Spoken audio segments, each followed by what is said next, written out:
EKOBA Boys High School. Heritage Day has left us so.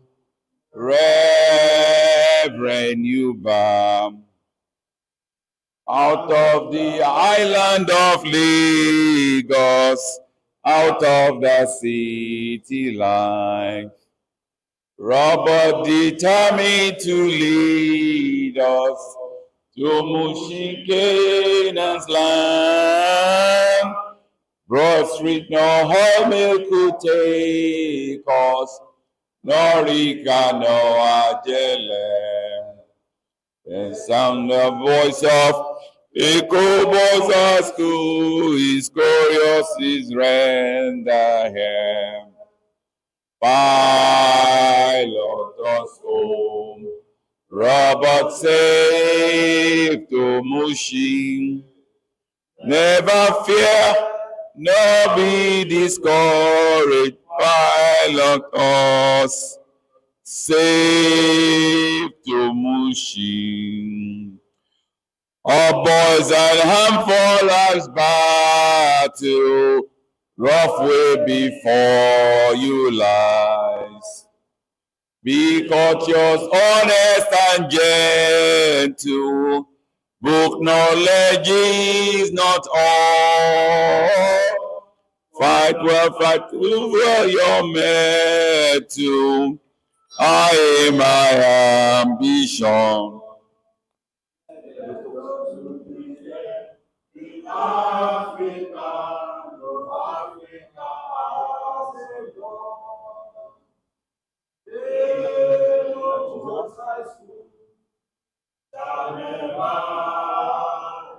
Can you help me type?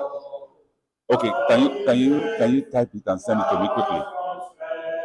Send it on WhatsApp and I'll give it to the guy to put it on. Thank you. Thank you. Thank you. O God of rockers and you, to thee we raise our hands. Bring that this smoldering ember of EKOBA Boys High School may by the infants forever into undying flame. Yes, in Domino of Demos forever shall tune a song. In Domino Confidimos shall remain forevermore the motto of EKOBA Boys High School. School in Domino. Without much ado, I would ask Dr. Ajimobi to please take over. He's going to be talking to us on the topic of his talk is going to be mental health. And then, okay, all right, over to you, Dr. Ajimobi. Can you hear me? Oh, there you go. We can see you now. Perfect. Perfect. Okay, perfect. So, my name's, what about my presentation? Is it, or let me share my screen. Let me share my screen and I'll share my presentation before. I mean, they always say working with technology and working with children are create some of the worst nightmares. Wait, let me see. Wait, you have my presentation. Okay, wait, let me see. I'm just trying to share my. Wait. You have my presentation there. Hello? Femi? Yes. We can see your presentation. We do have your presentation and we have projected it. All right, okay. So my name's Dr. Shangobi, and I work in the United Kingdom. I mean, I feel quite honoured being invited to speak at this prestigious Old Boys Association. I was there last year. I was invited. I had I had a lot of fun. And the plan was for me to be there this year. But unfortunately, some of my commitments clashed, and that's the reason why I'm not. But hopefully, if the invitation extends to next year, I would definitely be there in person. So the presentation I'm giving today is actually one on mental health. I know earlier today or earlier during the retreat, you've had medical checkups in terms of your physical health. I think it's important to balance both physical and mental health. It's something we do very little of, but I think at times like this, especially when we get to milestones like this, I think it's important that we then begin to balance both our physical health against our mental health, because our mental health, the brain is actually the driver of the body. And it reflects quite significantly if it's not working the way it should work. So if you could just put my first slide up, please. Now, this is a poster just basically showing the journey of an individual, especially a boy, turning into a man, and how the roles of that person or that boy changes from being a man, from being a boy to a man, then being a husband, then being a father, then being a provider. It's a journey that is accompanied by many, many emotions and many feelings. And those are some of the things that provide a lot of challenges for us along the way. And I feel that this diagram kind of shows it, illustrates it quite clearly. Now, the next slide, please. Now, the title of this presentation is Mental Health and When It Matters. And it's mainly to kind of highlight to allow people to be able to recognize mental health problems and support one another and seek help whenever it is needed. Next slide, please.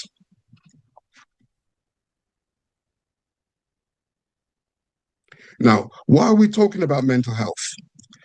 I mean, I'm talking to a prestigious audience of old boys in their either late 50s or early 60s. And it in itself is a milestone as well as a blessing. But mental health, it's important to talk about mental health at this milestone, because we deal with so many issues that this particular milestone brings about. I mean, for one, facing retirement. Here in the UK, we're quite privileged in the fact that we can actually, and I'm sure it's the same as in America as well, in other places in the world, where you can actually work on beyond the age of 60. Now in Nigeria, found out that it's once you've reached the age of 60, whether or not you want to, you're facing retirement, especially if you're working in a government job. I mean, there are also health issues that people tend to tackle with around this milestone. I mean, some of us are quite fortunate not to, but a lot of us are dealing with health issues around this age, and as well as financial pressures, especially for people who find themselves in a situation whereby retirement is then an issue. I mean, again, stigma around mental health in Nigeria is still strong and is still an issue, and people talk very little about it.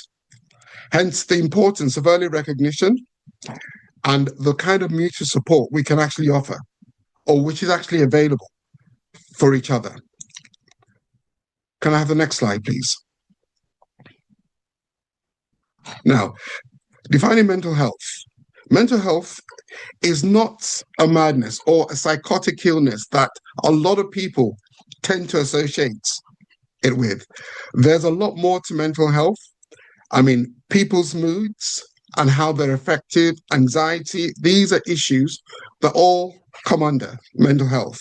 And it's not just the label of madness or psychotic illness. There's so much more that embraces mental health. Now, mental health is a balance of mind, body, and relationships. I mean, the WHO, which is the World Health Organization, actually defined mental health as a state of well-being where one can actually cope, work productively, and contribute to the community. Next slide, please. So, common mental health challenges. Depression, which is a low mood and lack of joy. Anxiety, which is a constant state of worrying and being very restless. There's with anxiety, there's an impending fear. People just tend not to be able to explain why they're feeling that way. And it's an inner unrest. Stress and burnout.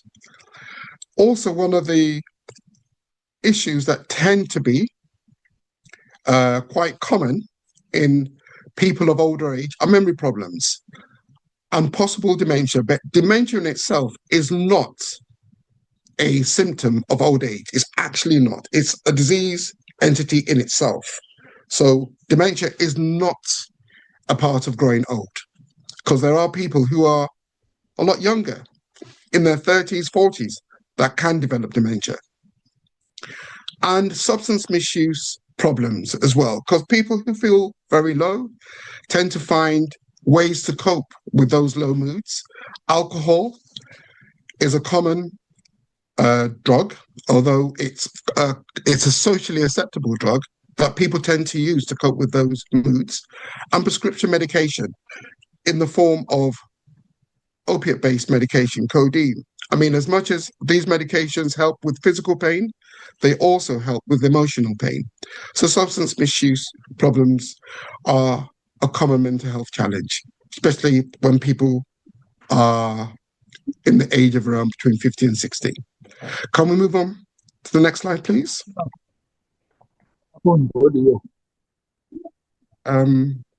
This isn't my slide. It's... Hello? Is it something? Have I done something? Is it? Hello?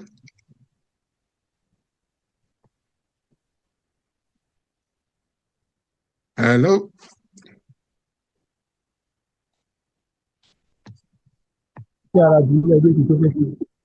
Hello?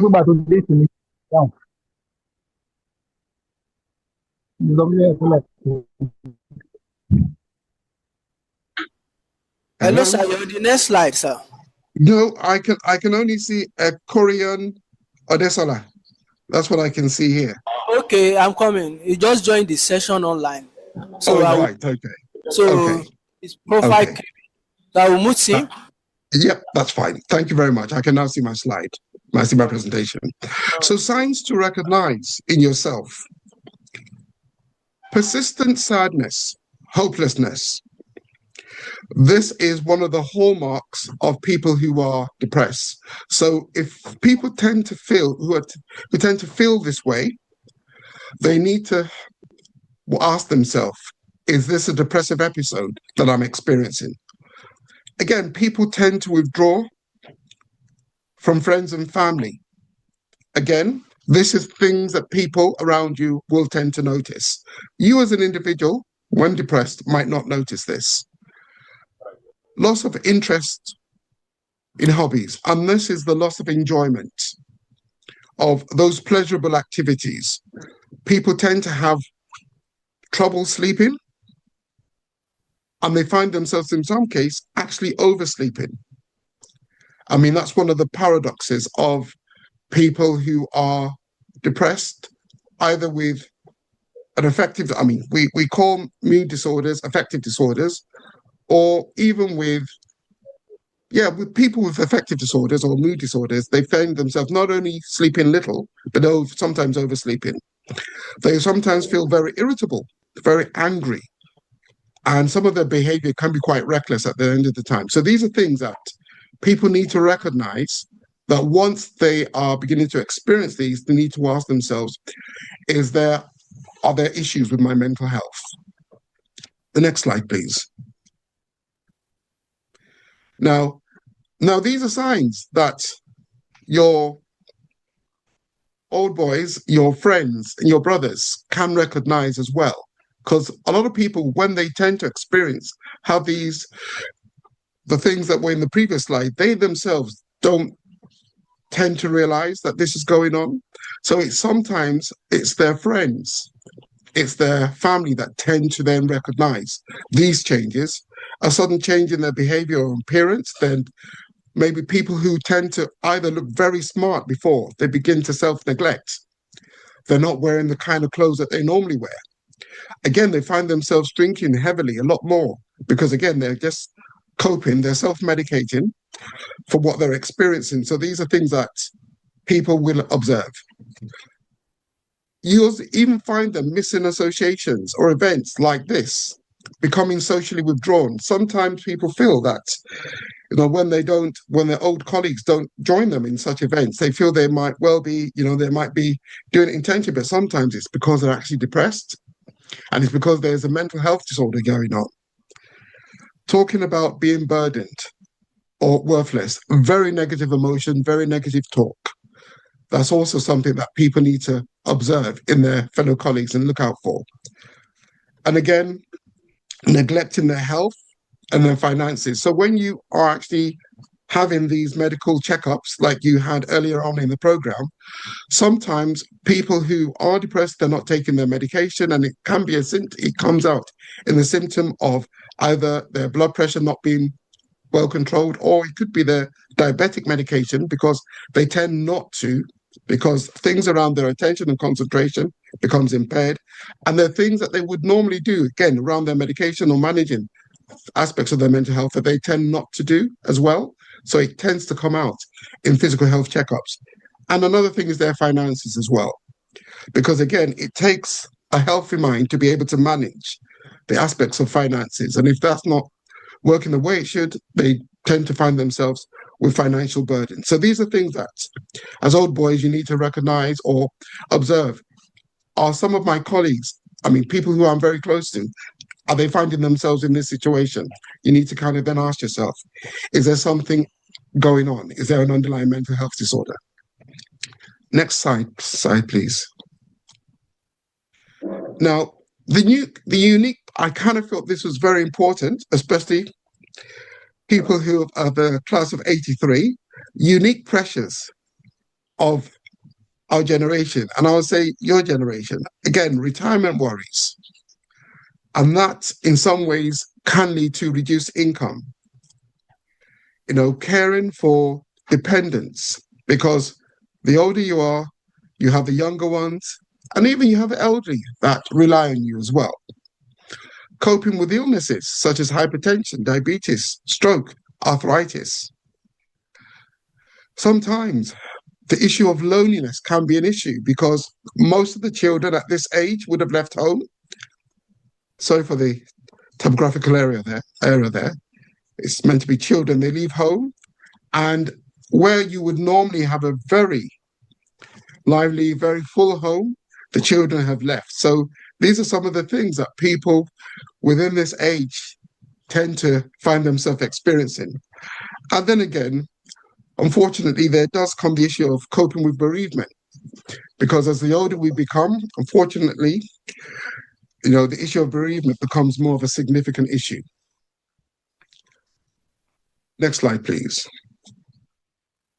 Now, what can we do as individuals, as old boys? We first of all can acknowledge these feelings, because sometimes we feel a certain way, we kind of dismiss these feelings, but sometimes it's important to actually acknowledge them, because it's only when they're acknowledged they can actually be dealt with. Again, you should talk to someone you trust, someone who you know that will listen to you, will not judge you, and will actually be very, will be a person that can be there to support you. That is someone you trust. And it's always important to identify someone. And I'm sure many of you within your association have many of the individuals that you can trust. Another important part is to keep active. I mean, I know later on today you will have the dance. You'll have the music. It's important to keep that dancing. It's important to keep dancing. It's important to exercise. I'm not sure as part of this retreat whether you've actually had an exercise. I mean, every morning you should have a gym session.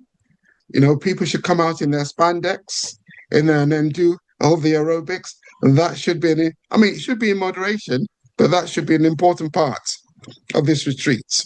And even walks as well. Another important thing, socially connected. Stay socially connected, because it's when you're connected, there's such a thing as what we call behavioral activation, whereby when you're doing those socially pleasurable activities, you tend to affect your mental states in a positive way. And so it's so important you activate the behaviors that activate a good mood. They're kind of that they come about when you're socially connected. And more importantly, avoid self-medicating with alcohol or drugs. I mean, if there is a problem, you know, don't self-medicate. It's important to actually, you know, seek the appropriate help. Next slide, please. Now, and I feel this is a very important slide, because as much as you can do those activities that when you're able to, you know, that can improve things and can keep one's mental health, you know, upright. There are times when all these activities, you'll find it very difficult to do. And you would need to seek professional help. Now, if the sadness or mood issues, or even irritability, all these feelings, all these emotions, you find them lasting for more than 2 weeks, it's time to speak to a professional. If work, home, or social life becomes impaired, i.e., those things that you would normally do on a day-to-day basis, you know, quite easily, not a problem at all, you find laborers, you find it becomes hard work to do all those things to the point where they're actually being affected. You know, your ability to do those day-to-day things are being affected. You need to seek help. More importantly is this third point. If you're feeling or having suicidal thoughts, it is so important at that point to definitely seek professional help. Now, if sleep, appetite, or weight changes persist, and these are out of the ordinary, not the normal, but these are out of the ordinary in terms of your sleep pattern, in terms of your appetite. People who tend to be depressed find themselves not eating as much, because eating is a pleasurable activity. They're not doing that. Sleep also, as well as weight changes. If they find them, if they are persisting, they definitely, you definitely need at that point to seek professional help. And that professional help comes in the form of either a psychiatrist, who is a doctor, a psychologist, or counselors. Sometimes it doesn't require the level of a psychiatrist, because when symptoms around mental health are quite severe, that's when you tend to get psychologists or psychiatrists involved. But sometimes it's just a counselor that is needed. And in some cases, medication might be required as well. But again, these are all things that can only be provided by a doctor. So again, seeking that professional help. Now, breaking the stigma in Nigerian society, I think, is another important thing, because mental health issues does not equate to weakness, and sometimes it is perceived to be that way. Faith and mental health can be complementary and not can complement and not conflict as well, because faith is an important part of an individual's. I mean, we embrace faith, we turn to faith during difficult times. Again, they can actually complement each other and shouldn't be seen as a conflict. Now, silence makes the problem worse, hence the reason why it needs to be talked about. And I mean, it's because of the stigma in Nigerian society, that's why it tends to be not spoken about. And again, more importantly, share stories, encourage others to seek help. It's when people talk about it, other people will realize, especially within your association or your friends, family, will realize that they're not alone. And it's not something that they're experiencing alone, that it's something that, other people also tend to have experienced. Now, the role of ECO Old Boys Association, and I hope I've got that right. And if I haven't, please forgive me. Building the brotherhood, all right? No one suffers in silence with the association. Regular check-ins, you need to call each other up, visit each other, make those phone calls, creating a safe space for discussion, which this association could well be. Support groups within the association. It's an important part. Again, it creates safe space for where people can talk. Mentoring the younger generation. As old boys, there'll be younger boys in Eco Boys. And again, this is where you come into play. You play a role here, and it's about building that resilience within the older and the younger generation. Next slide, please. Now, how the association can take action. Now, again, you can create mental health awareness talks, such as this, in reunions. There could be a welfare committee for members in distress, because there are people who are experiencing pressures, again, especially during achieving this milestone, this blessing, the financial issues, talking about the change in status, so I think it wouldn't be a bad idea to actually create a welfare committee if it isn't already there. I think this gentleman, AKINADE Odesola, is back in again, and he's...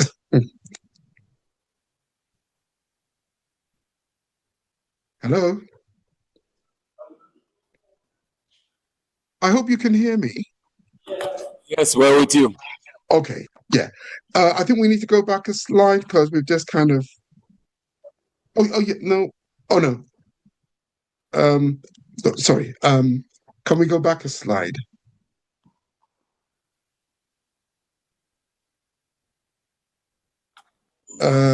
Yes. So again, if you haven't set up a welfare committee, I think it wouldn't be a bad idea to do so. So people who, you can actually offer support to those individuals in distress. Collaboration with Nigerian mental health organizations and NGOs as well. Again, this is an important part, financial stroke peer support for members needing therapy, because sometimes, unfortunately, counseling or seeing psychiatrists or psychologists is not a cheap service to access, and it can be quite expensive. So setting up that kind of support where members who are in need of that can actually have their therapy sponsored wouldn't be a bad idea either, as the Old Boys Association. Now, these are simple well-being practices for old boys. I feel these are things that, you can adopt in your day-to-day life. Mindfulness. It's just, it's a therapy that allows you to be able to actually be in one with emotions. So where emotions would normally be quite distressing, you actually learn to cope with them. Prayer, meditation, they all provide a similar function. Daily exercise, like I said, walking. Balanced Nigerian diet, less salt, less alcohol. Although maybe later on today, it might be an exception. You might leave that as an exception, but your day-to-day life, less alcohol. Laughter, storytelling with old boys. That's the important part of this Old Boys Association. I know when I was there last year, it was just hearing the stories, hearing people, all the banter. That in itself is an important part of well-being. Pursuing hobbies. At a time like this, areas of interest, it's either discovering new areas of interest or reigniting those old interests, hobbies, you know, music, playing IO, gardening, reading. Pursue those hobbies. These are things that will improve your well-being. Now, I just felt this was a very important picture just to show the brotherhood, because this is the strength of the brotherhood. Next slide, please. Now, a call to brotherhood. When one old boy suffers, we all feel it, and I'm sure that is the case. Encourage openness, encourage early action. Together we can reduce the stigma and build a healthier future. Now, again, I was trying to be funny here, and I hope I hope the joke, people catch on to the joke. You know, when you're getting old, when your back tends to go out more than you do. And when I say go out, when you find yourself having more back pains than you were experiencing earlier on in those early years. Or when your secrets are safe because your friends can't remember them. Next slide, please. Now, this is just the closing slide where, you know, mental health is not a designation, but a journey. Let us walk it together. And again, that's referring back to that first picture that was shown that shows the journey of a man and what they go through and all the things that they tend to experience because of their changing roles. Now, what I've kind of put a link in below is actually a link of some services in Nigeria where people can actually access support around mental health. There is a service in Louth, which is actually quite significant, which actually is a very robust array of services to support people and their mental well-being and their mental health. And that is my presentation. Now I'm open for questions. Ladies and gentlemen, can you put your hands together for Dr. Shangobi, please? That was wonderful lecture. We thank you so much, but we have so many questions, so we're not going to let you go. I don't know, how much time do you have for us? Remy, for you, I have all the time in the world. You know that. All right, great. So if you have a question, just raise your hand up, and I'll bring the mic to you. You can ask. Do you want us to ask the question, you provide the answers, or do you want all the questions and then you can answer them one by one? How would you like it? Try the questions, and I'll try to respond. Or I mean, I don't know, whichever. But one other thing I just want to say, Femi, is that I'm more than happy as well, because I know in the program this was a 2 hours with earmarked for this. I'm happy to actually speak on or provide a question and answer session on addictions as well, if people are happy for me to do that. But whatever the association is happy with, I'm happy to go with in terms of the question and answers. All right, so we'll start from, I guess, the right. If there's any question from the right, you can raise your hand up, and I'll walk towards you and give you the mic. Any questions on the right side? All right, we don't seem to have any questions yet. We'll go to the left side of the hall. Any questions on this side? All right, my brothers are shy, so I'm going to get it going. I'm sorry. They are not shy. Yeah. Not well understood. You know, we may not ask questions, but we can make comments based on the lecture delivered. Yes, thank you very much. My name is Oseni Okpebashiru Temitayo. Prince Oseni Okpebashiru Temitayo. Yes. So you know what I can see, they are happening to some. You know, one had started behaving as such, but at the same time, I'm also learning new terms, new ideas, new behaviors. As you grow older, you continue to face one challenge or the other. For those that don't know, if they are seeing it for the first time, yes, it will also be a lesson learned. For those that are known, they will add more and try to improve. But what I enjoyed most in your lecture, absolutely, are those recommendations for the association. You know, leave no one behind. Leave no one behind is like whatever happens to me happens to all. So if that's the brotherhood that we are going to adopt, that if anything happens to one, that thing affects, everybody. And it's part of the strategies we are using for this retreat. Those that have money, we sponsor 2 or 3 or 5. For those that we believe, and no other party will know about who sponsor who. You just find us here. So these are the part of the brotherliness, brotherliness we've been doing together. Thank you very much, and God bless. God bless you too. Praise Oseni Okwe. He's the incoming governor, 2027, Lagos State. Ladies and gentlemen, I have some questions myself, but I would pass a comment. A wonderful lecture. We really enjoyed it. I see people taking notes while you were talking, and I think it will go a long way in helping us with our mental health. We started today with exercise.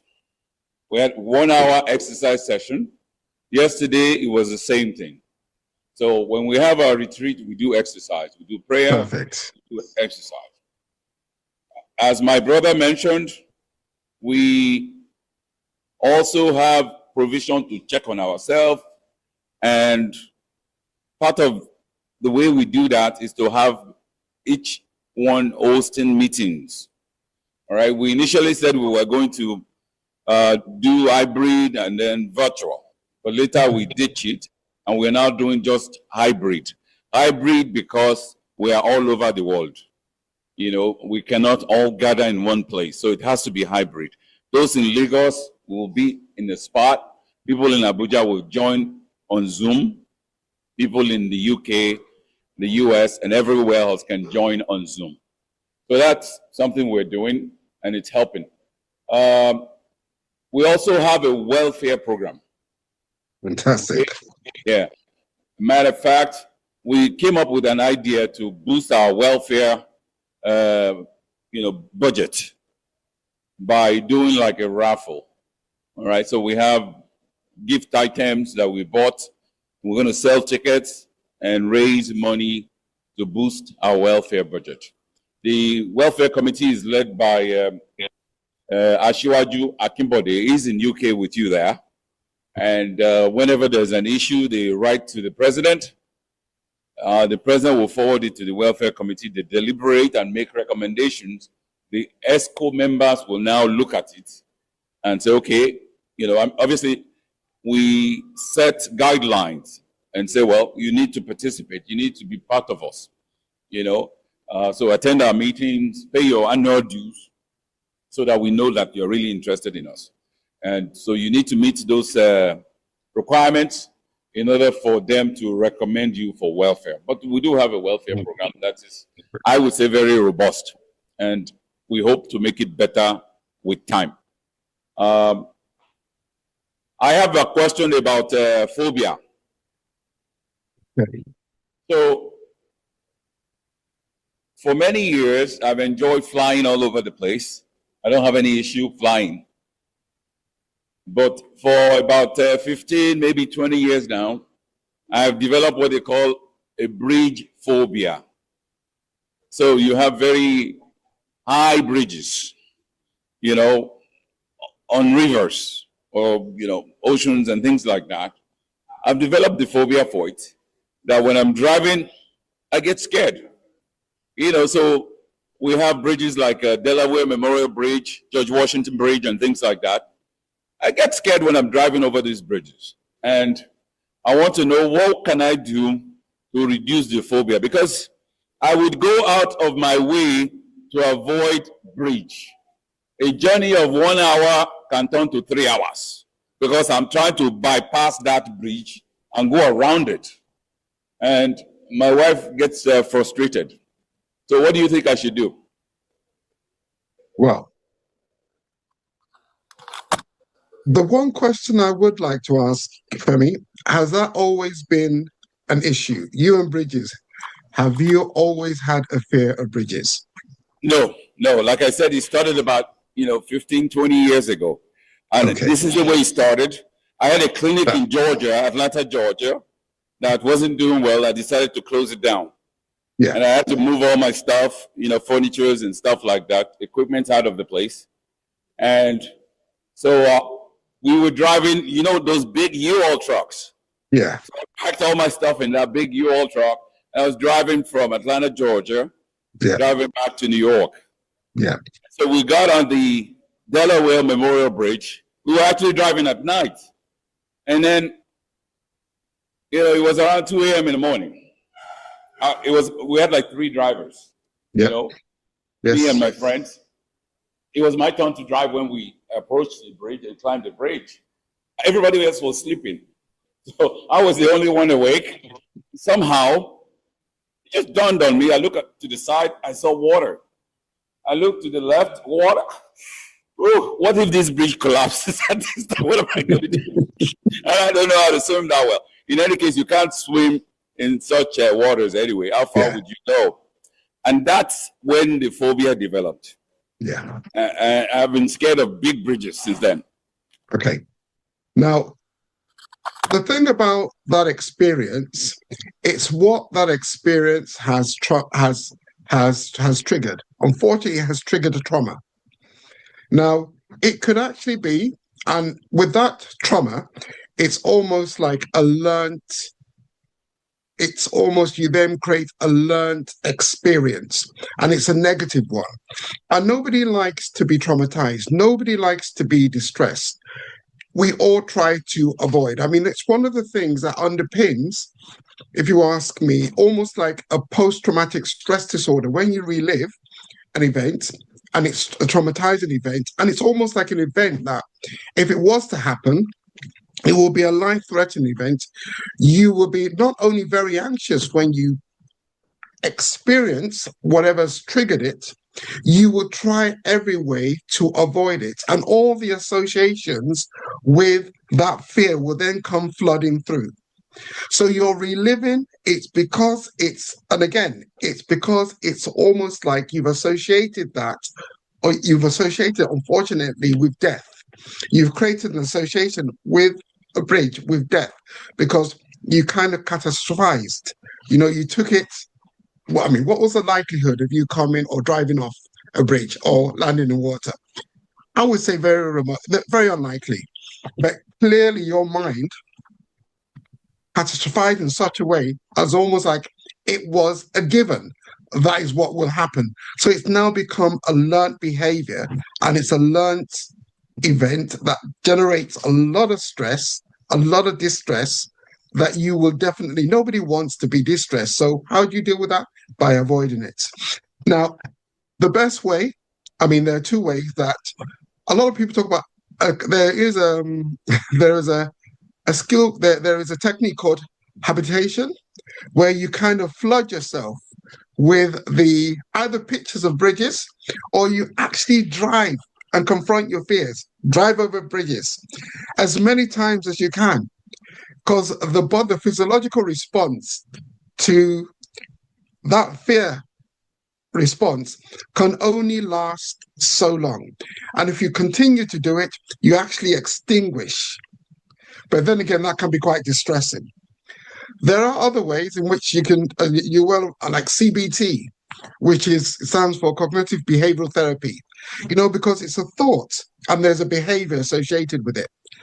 And it's a kind of therapy that is a talk therapy, where you get homework and exercises that, again, confront you with that kind of fear until you realize that it's an irrational thought, and it's not so much as an event that is likely to happen. It's actually an irrational thought, and that helps resolve those issues. So CBT is an option.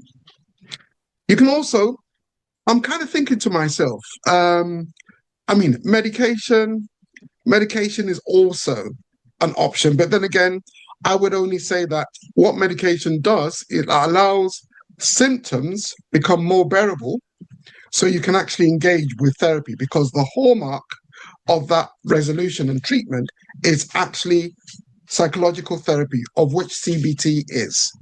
So that's what I would actually suggest, Femi. It's yeah, you need to stop avoiding those bridges. You know, you need to embrace the bridges. Thank you need very to embrace much. the bridges. And if you can't do that, you know, CBT and medication to help. So I hope that kind of answered the question. Thank you. I actually spoke to a psychologist about this, and those are the recommendations that he made. And unfortunately, I actually tried it. I tried one of them, which is, you know, getting in the car and driving over the bridge. And let me tell you, it wasn't funny when we got to the middle of the bridge. You know, I had to kind of pull over in the middle of the bridge. I just couldn't do it anymore. And, you know, luckily my cousin took over the driving. My dad is like, what's wrong with you? Come on, keep going. I'm like, no, I'm going to fall inside the water. I can't drive anymore. So I had to get out of the car. Somebody else drove it, you know. And but I guess what one can do is to find smaller bridges and, you know, gradually get rid of the phobia. Interestingly, though, when I'm flying, I prefer to be by the window, so I don't get scared with heights. Yeah, I think it's just the bridge. And it's that association, it's the learnt association, and that's what's really triggering that fear. Yep. Yeah. Any more questions? All right. Or do who wants to ask us a question? Okay. Hello, good morning. Good morning. Or good afternoon, sorry. Good afternoon, sir. I haven't listened to your lectures and the way you have taken, advise us on how to keep ourselves together, looking for ourselves, being a brother's keeper in order to remain one and live and enduring life with happiness. How can we mitigate against apathy in future retreats? Can you please advise us?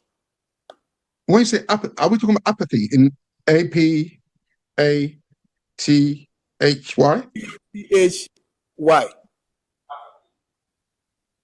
Apathy. Yeah. Okay.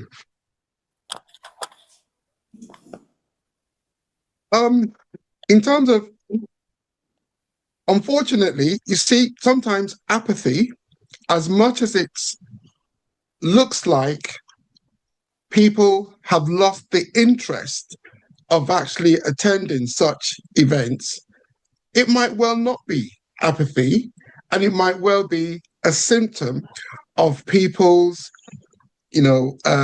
almost like a symptom of people's well-being, and it's not as healthy as it should be.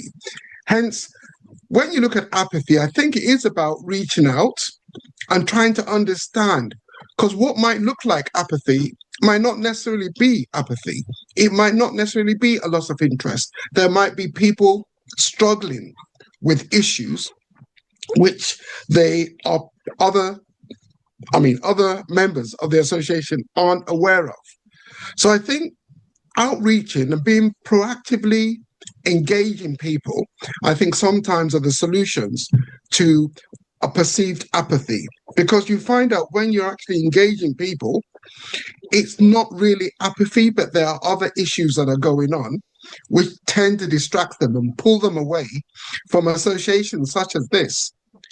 And once you've actually extended and been proactive in actually engaging them, you realize that apathy really wasn't the issue.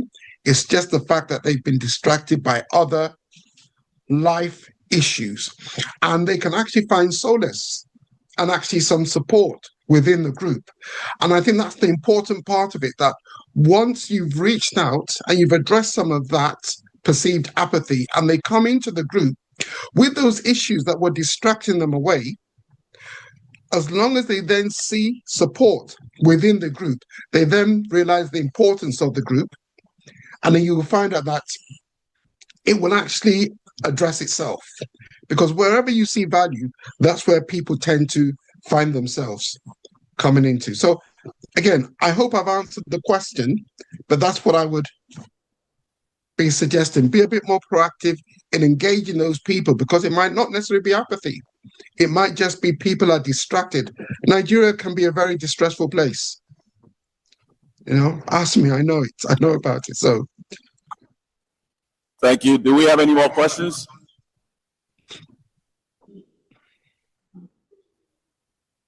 All right. So I think with no more questions, we would like to express our sincere appreciation for taking time out to give us that wonderful talk.